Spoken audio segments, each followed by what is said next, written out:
السلام علیکم مینوال امید لرم چې تاسو به ټول روغ جوړ به وئ. الویشا 007 زوی یعنی ماشوم پیدا شولو. راځئ مینوال ټول حقیقت نن زه تاسو سره په دې ویډیو کې شریکوم. ما سره د ویډیو تر اخره پورې وګورئ چې تاسو ته پوره معلومات در ورسیږي. دې معلومات نه مخکې اړول چې تاسو ته دا یادګي نه وکړم.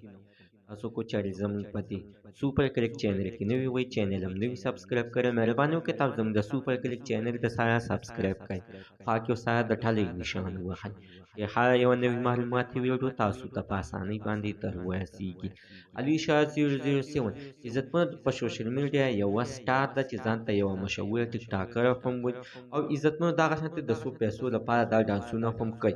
د دې دغه شانتې عزتمنو اوازه خوره شوې وه چې دا الویشا 007 یعنې خفیه واده هم شوی و چې څو موده مخکې عزتمنو د دې د واده په شپږمه میاشت باندې د دې دغه شانتې یعنې ویل کېږي چې یعنې یو ماشوم هم پیدا شولو چې د هغې الویشا 007 خپله هم ویلي چې وګوره څومره ښایسته ښه ماشوم مې پیدا شوی خو ډېر د سخت په سختو باندې یعنې د پاسه پې بیا پې مور اواز کړی چې دا یعنې په اپریشن باندې پیدا شوی دی.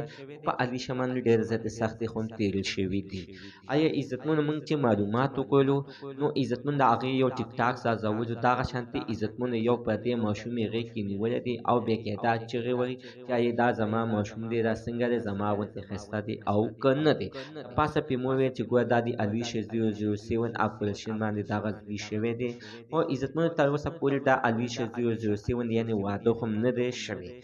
د دې به بچي یعنې د کوم ځای نه به پیدا شي چې هره به د دې بچي پیدا شي چې دا کله واده وکړي او د واده بیا یې کال یې نیم وشي نو د هغې نه بعد بیا الله پاک بیا پې رحم وکړي او اولاد ورته ورکړي.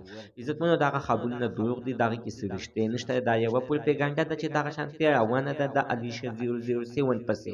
زوی الویشا وایي چې په خپله باندې خو مې چې دا زما زوی ده خو عزتمنو چې بیا موږ معلومات وکړو او خبرې اترې مو سره وشوې نو هغې ویل چې نه دا خو ماسې یو مذاق سازول. زموږ سره نن ورځې معلومات د دې ځای پورې. د نوي معلومات دپاره د سره زموږ دا سوپر کلیک چینل د سره سبسکرایب کړئ، خوا کې سره د ټلۍ نښان ووهئ چې هره یوه نوې معلوماتي ویډیو تاسو ته په اسانۍ باندې در ورسي.